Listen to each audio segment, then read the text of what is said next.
Bienvenido a esta nueva exploración. Hoy, nos metemos de lleno en un libro que invita a mirar, bastante hacia adentro. Encantado de conocerte, de Borja Vilaseca.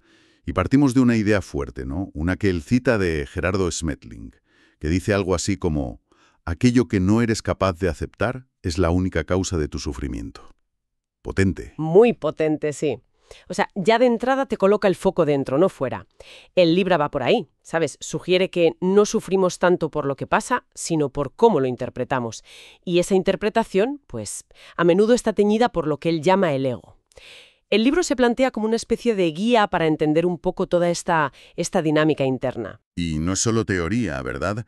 Vilaseca, cuenta su propia historia. Una crisis gorda a los 19, buscar respuestas en filosofía, psicología, y cómo el eneagrama parece que fue un antes y un después para él. Le dio como un marco, ¿no? De ahí su idea de democratizar la sabiduría, de hacer esto accesible. Exacto. Y precisamente nuestra idea hoy es, desgranar dos cosas clave de este material. Por un lado, la diferencia que hace entre el ser y el ego. Y por otro, cómo presenta el eneagrama, que no es una simple etiqueta, ojo, sino más bien como una herramienta, un posible mapa interior. Perfecto, pues vamos a ello. Habla de esa dualidad, ¿no?, dentro de nosotros. Empecemos por el lado, digamos, luminoso, el ser. ¿A qué se refiere exactamente con eso? A ver, el ser, que también llama esencia o yo verdadero, sería nuestra naturaleza. Más auténtica, como la semilla de lo que podemos llegar a ser, ¿sabes? Ahí es donde residen, según el texto, cualidades como la felicidad de verdad, la paz interior, el amor, cosas que no dependen de fuera, de si te va bien o mal, son innatas. Suena muy bien, claro. Casi como un ideal. Pero a veces parece tan lejano. ¿Cómo se siente uno cuando está conectado con ese ser? ¿Cómo se nota? Pues mira, según Vilaseca, se nota en sentirte responsable de tu vida, no una víctima. Se nota en la confianza, en ser auténtico, en estar presente aquí y ahora, en la gratitud. Es esa sensación de fondo, ¿sabes? De que en esencia todo está bien, aunque fuera ya lío. Él lo llama el despertar de la consciencia, como darse cuenta de lo que ya eres, bajo las capas. Vale. Y en el otro lado de la moneda está el ego. Una palabra que se usa muchísimo, pero ¿cómo la define él en este libro? Aquí el ego, o la personalidad, o el falso yo, lo presenta como, a ver, un mecanismo de supervivencia, pero emocional, algo que empezamos a construir de niños para protegernos, para no sentirnos vulnerables o que nos falta algo, ¿sabes? Es como una máscara. Una máscara. Sí, hecha de creencias que hemos aprendido, de miedos, de inseguridades, de patrones, de heridas antiguas también. Qué interesante eso de máscara o falso yo, porque implica que no somos eso. Aunque, muchas veces nos creemos que sí somos eso. Totalmente. Y él insiste mucho en esto, ¿eh? El ego no es quien eres de verdad. Es una construcción de la mente, un personaje que hemos creado para funcionar y sobre todo para protegernos. El lío es que nos creemos el personaje y se nos olvida el actor, ¿entiendes? Es como llevar siempre unas gafas de sol puestas y acabar pensando que el mundo es oscuro. Claro. ¿Y qué pasa cuando vivimos desde ahí? Desde esa identificación total con el ego. ¿Qué consecuencias trae según el libro? Pues que vemos todo a través de ese filtro, que nos deforma la realidad, claro. Él habla de un encarcelamiento psicológico, o sea, nos sentimos atrapados en nuestros propios pensamientos, en nuestras reacciones. Fomenta mucho el victimismo, ¿sabes? El reaccionar en vez de responder, la queja constante, necesitar siempre la aprobación de fuera o cosas externas para sentirnos medio bien. Se nota hasta en el cuerpo. Tensión, estrés. Vilaseca lo pone como la raíz de nuestro malestar interno y de muchos líos con los demás, la verdad. Entonces, si causa tanto sufrimiento, ¿la solución es cargárselo? ¿Luchar contra el ego? Aquí es donde la cosa se pone interesante, creo yo. No es una lucha de buenos y malos. El libro reconoce que el ego, tuvo su función. En la infancia fue vital, nos ayudó a sobrevivir emocionalmente. Lo curioso, lo paradójico, es que el propio dolor que nos causa el ego a menudo es lo que nos empuja a buscar otra cosa, a empezar a conocernos de verdad, a intentar reconectar con el ser. O sea que el malo de la película es también el que, sin querer, nos pone en el camino. Exacto. Por eso, la idea no es destruirlo. Es comprenderlo, ver cómo funciona, qué miedos tiene debajo, por qué hace lo que hace. Se trata de observarlo, pero sin juzgarlo tanto, para poder integrarlo, para que deje de manejar el cotarro desde la sombra, ¿sabes? Él usa una metáfora de una habitación. El ser es la luz, el ego, la oscuridad. La consciencia es el interruptor. Ajá. No luchas contra la oscuridad, simplemente das la luz. Cuanta más conciencia pones, pues más se disipa la influencia automática del ego. Entiendo la dinámica. Y para ayudar en esa tarea, en eso de dar la luz, de entendernos mejor, ahí es donde entra el eneagrama. Pero decías que él no quiere que sea una simple etiqueta. Claro, insiste mucho en eso. Lo presenta más como un mapa del territorio emocional o incluso un manual de instrucciones de la condición humana. Y recalca, como cualquier mapa, que no es el territorio. O sea, no te define por completo, pero sí te da pistas, te orienta para reconocer tus patrones automáticos, los del ego, y también tu potencial, lo del ser. Es una herramienta para saber dónde estás cuando te pierdes en tus reacciones y poder volver a un sitio de más calma, de más elección. Me gusta la idea del mapa. Y creo que también usa otra metáfora, la de la balsa, ¿no? Sí, esa también. Dice que el eneagrama puede ser como una balsa para cruzar el río. El río que separa la ignorancia sobre nosotros mismos de la sabiduría interior. Es útil mientras cruzas, ¿sabes? Pero una vez llegas a la otra orilla, o sea, una vez has integrado lo que te enseña en tu propia experiencia, pues la balsa la puedes dejar. Es un aviso contra quedarse pegado a la herramienta, convertirla en un dogma. Vale, aclarado el para qué. ¿Y cuál es la estructura de ese mapa? ¿Qué nos enseña el eneagrama según no cuenta él? Pues describe 9 modelos mentales básicos, 9 eneatipos. Son como 9 patrones fundamentales de pensar, sentir y actuar. 9 maneras distintas de filtrar la realidad, ¿sabes?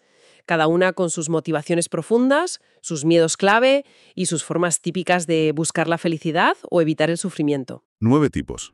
A priori suena como un poco encasillar, ¿no? Para toda la gente que hay. Recuerdo que usaba una comparación para explicar esto. Sí, la de los colores de ojos, que hay pocos colores básicos, marrón, azul, verde, pero luego cada par de ojos es único, ¿verdad? La combinación, el matiz, pues igual, dice él, hay 9 patrones psicológicos básicos, genéricos, pero cada persona es una expresión única de su patrón. Influye tu historia, tu cultura, tu nivel de conciencia, todo. La idea es que si entiendes cuál es tu patrón dominante, tienes pistas clave sobre qué necesitas de verdad para estar bien, más allá de lo que busca el ego por encima. ¿Y de dónde sale esta herramienta? Menciona algo de historia, ¿no? Sí, lo comenta brevemente. Habla de un linaje que empieza con Gurdjieff, un místico de principios del siglo XX, que usaba el símbolo para otras cosas más cósmicas. Luego Oscar Ichazo, por los años 50-60, lo conectó con 9 tipos de personalidad y con las pasiones, ¿sabes? Ira, orgullo, vanidad, que suenan a los pecados capitales, pero él les dio un enfoque más psicológico. Y finalmente, Claudio Naranjo, un psiquiatra chileno que fue alumno de Ichazo, lo mezcló con la psicología moderna y lo trajo a Occidente, lo popularizó. Lo presenta como eso, una mezcla de sabiduría antigua y psicología. Vale, tenemos el mapa, la leyenda básica. Ahora, lo importante. ¿Cómo sugiere Vilaseca que empecemos a usarlo? ¿Para conocernos a nosotros mismos? Pues el primer paso, y dice que es el clave, es identificar cuál de los 9 eneatipos es el tuyo, el dominante. El libro da descripciones, claro, y hay tests por ahí, pero él insiste en que es un proceso de mirarse a uno mismo con honestidad. Y este eneatipo principal está muy conectado, según esta teoría, a lo que llama la herida de nacimiento. Herida de nacimiento. Uf, suena fuerte eso. ¿Qué es exactamente? Pues se refiere a una sensación muy básica, muy nuclear, de carencia o de dificultad. Algo que según esto se nos graba muy pronto, por el shock de nacer, las primeras experiencias de dependencia. Puede ser sentirte imperfecto, o no valioso, o no querido, o vulnerable, vacío. Cada eneatipo sería como la estrategia principal que nuestro ego de niño montó, sin darse cuenta, para tapar o evitar el dolor de esa herida concreta. Entiendo, es como la motivación profunda detrás del personaje que nos montamos. Y Vilaseca dice que descubrir esto va por fases, ¿no? Que no es solo hacer un test y ya. Exacto, no es solo saber el número. Plantea como 5 etapas. 1, no saber qué eneatipo eres, que dice que es donde está la mayoría de la gente. 2, saberlo con la cabeza, ¿sabes? Identificar el número después de leer o hacer un test. 3, y esta es clave, sentir emocionalmente por qué eres ese tipo. Aquí es donde habla de conectar de verdad con el dolor de esa herida original. Como un clic emocional, una comprensión que te llega adentro, no solo pensada. 4, comprender el para qué de tu eneatipo, o sea, qué vienes a aprender, qué cualidades de tu ser se desarrollan al ir más allá de las limitaciones de tu ego. Y 5, finalmente, trascender la herramienta, integrar todo esto tanto que ya no necesitas la etiqueta, porque vives desde un sitio más directo contigo mismo. Eres mucho más que un número, claro. Me parece muy importante esa progresión, sobre todo el salto de lo mental a lo emocional. El eneagrama no es algo fijo, decías. Habla de movimientos dentro del sistema, ¿verdad? Eso del descentramiento y el centramiento. Sí, eso le da mucho dinamismo al mapa. El descentramiento o desintegración es un movimiento que hacemos sin darnos cuenta cuando estamos estresados o muy pillados por el ego. Temporalmente, cogemos los rasgos más chungos, más oscuros, de otro eneatipo concreto. Hay unas flechas en el dibujo que lo indican. Por ejemplo, dice que el tipo 1, el perfeccionista, bajo estrés, puede caer en la melancolía y el rollo víctima del lado oscuro del tipo 4, el individualista. Es una reacción automática que nos desequilibra más. Y lo contrario sería el centramiento. Justo. El centramiento o integración es un movimiento consciente. Es un esfuerzo que haces para ir hacia las cualidades más positivas, más luminosas, de otro eneatipo distinto, también marcado por una flecha. Representa un camino de crecimiento, de equilibrio. Siguiendo con el ejemplo, el tipo 1 puede trabajar conscientemente la alegría, la flexibilidad, la aceptación del lado bueno del tipo 7, el entusiasta, para compensar su propia rigidez. Conocer esto te da la opción de elegir ir hacia la integración, en vez de reaccionar y caer en la desintegración. O sea que conocer esas flechas te da pistas de dónde sueles tropezar cuando estás mal y también por dónde puedes crecer específicamente. Esa es la idea, sí. Y para darle aún más riqueza, más matices, habla también de las alas. Las alas. Son los 2 eneatipos que tienes al lado en el círculo. Por ejemplo, si eres un 9, tus alas son el 8 y el 1. La teoría dice que uno de esos vecinos suele influir más en tu personalidad. Añade como características, tonos, a tu tipo principal. Tanto en lo bueno como en lo malo, ¿eh?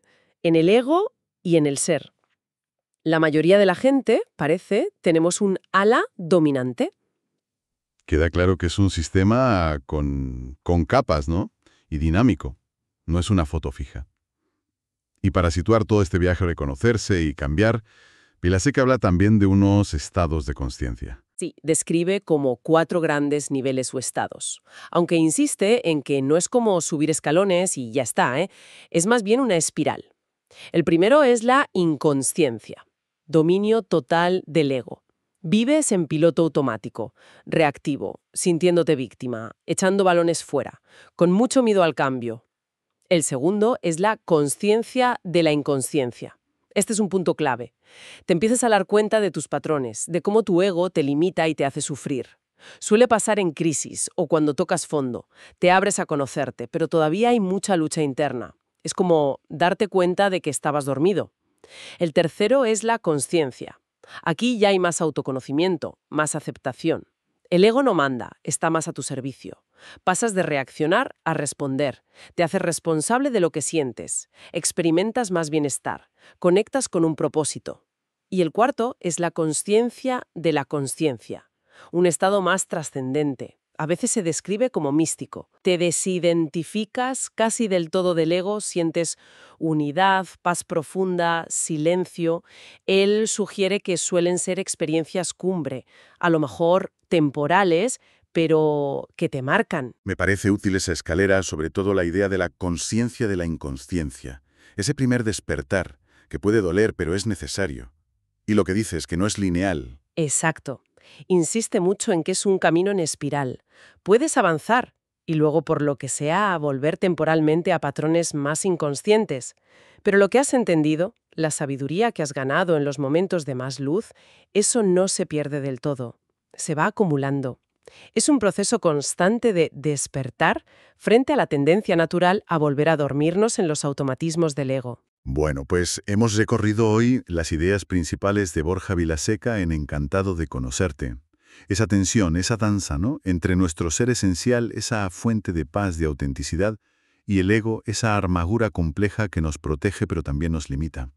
Y hemos visto cómo el eneagrama se propone como una herramienta, una posible brújula, para navegar esa dualidad interna y quizás ir ganando en conciencia. Sí, creo que es súper importante rescatar algo que el propio Vilaseca repite mucho. No te creas nada, verifícalo a través de tu propia experiencia.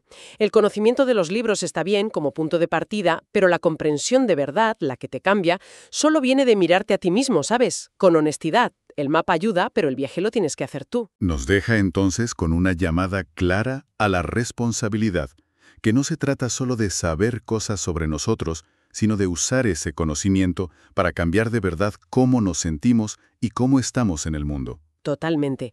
Y si volvemos a esa frase del principio, la de Smerling que usa Vilaseca, aquello que no eres capaz de aceptar es la única causa de tu sufrimiento. Si aceptamos eso, aunque sea como hipótesis para probar, quizá la invitación final de todo esto sea preguntarnos, ¿qué pequeña cosa, qué situación, qué aspecto de mí mismo que ahora mismo me fastidia, me resisto a él? Podría intentar mirar con un poquito más de aceptación, sin juzgar, solo por hoy. Quizá ahí, en ese pequeño gesto de abrirte conscientemente, empiece a cambiar algo dentro. Es una puerta a seguir explorando que este material, desde luego, nos deja abierta.